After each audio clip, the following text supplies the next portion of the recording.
Tú sabes muy bien que te conozco y no puedes ocultar frente a mí el dolor.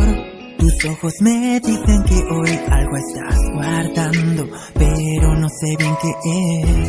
No pienses de más, solo es preocupación. Quizás el cansancio que no me deja en paz.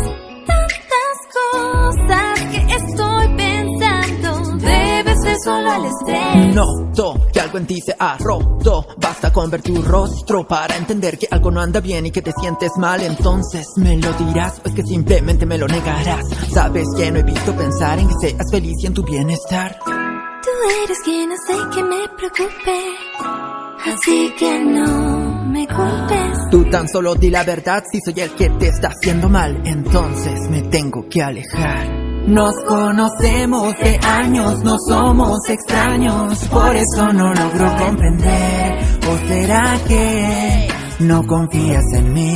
Quiero que lo digas una vez. Es que no es eso, solo no puedo contarlo. Hay cosas que prefiero no decir. Mi corazón no consigue expresar ni mostrarte con sinceridad lo que siente. Ay, Pues voy a confiar en tus razones y a respetar que no me quieras contar. Tan solo me queda apoyar esa decisión. Tú sabes que aquí estaré. Tú siempre